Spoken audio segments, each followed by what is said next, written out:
ടിപ്സിലേക്ക് എല്ലാവർക്കും സ്വാഗതം. ഇന്ന് നമ്മൾ നല്ല ചക്കര മാമ്പഴം കൊണ്ട് ഒരു ശർക്കര മാങ്ങയാണ് തയ്യാറാക്കുന്നത്. അതിനായിട്ട് നമ്മളിവിടെ ഒരു 10 മാമ്പഴം എടുത്തിട്ടുണ്ട്. ഇനി നമുക്ക് ഇതിൻ്റെ തോലൊന്ന് പൊളിച്ചെടുക്കാം.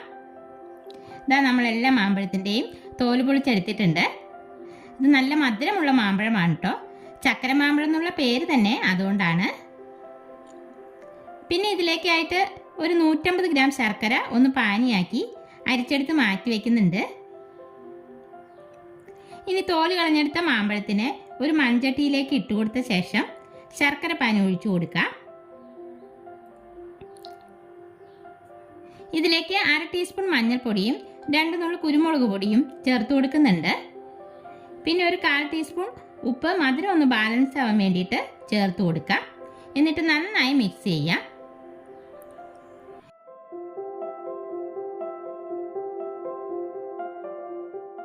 ഇനി ഫ്ലെയിം ഓണാക്കി കൊടുക്കാം. ശർക്കര പാനിയിൽ കിടന്ന് ഇതൊന്ന് കുറുകി വരണം. അപ്പോഴേക്കും നമ്മുടെ മാങ്ങയും വെന്ത് വരും.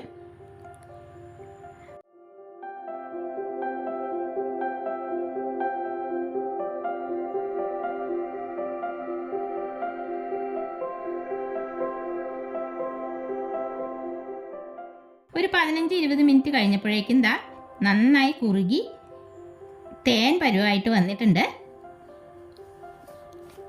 ഇനി നമുക്ക് ഫ്ലെയിം ഓഫ് ചെയ്യാം. എന്നിട്ട് ഇതൊന്ന് കടുക് താളിച്ചിടാം.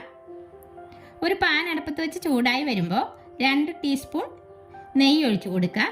ചൂടായ നെയ്യിലേക്ക് ഉലുവയും കടുകും ഇട്ട് പൊട്ടി വരുമ്പോൾ 2 തണ്ട് വേപ്പിലയും വറ്റൽമുളകും കൂടി മുറിച്ചിട്ട് ഒന്ന് മൂപ്പിച്ചെടുക്കാം. എന്നിട്ട് മാമ്പഴത്തിൻ്റെ കൂട്ടിലേക്ക് ഒഴിച്ചു കൊടുത്ത് നന്നായി മിക്സാക്കി എടുക്കാം.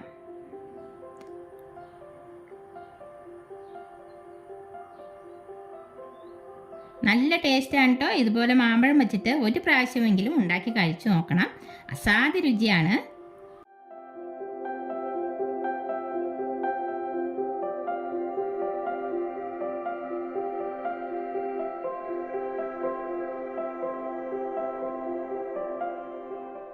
ഇതൊന്ന് തണുത്ത ശേഷം നമുക്കിത് വേറൊരു പാത്രത്തിലേക്ക് മാറ്റി കൊടുക്കാം.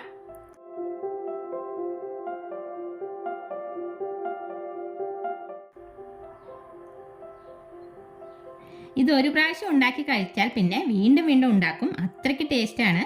അപ്പോൾ ഇന്നത്തെ നമ്മുടെ ശർക്കര മാങ്ങയുടെ വീഡിയോ എല്ലാവർക്കും ഇഷ്ടപ്പെട്ടെങ്കിൽ ലൈക്ക് ചെയ്യാനും ഷെയർ ചെയ്യാനും സബ്സ്ക്രൈബ് ചെയ്യാനും മറക്കല്ലേ. അടുത്ത വീഡിയോയിൽ നമുക്ക് വീണ്ടും കാണാം.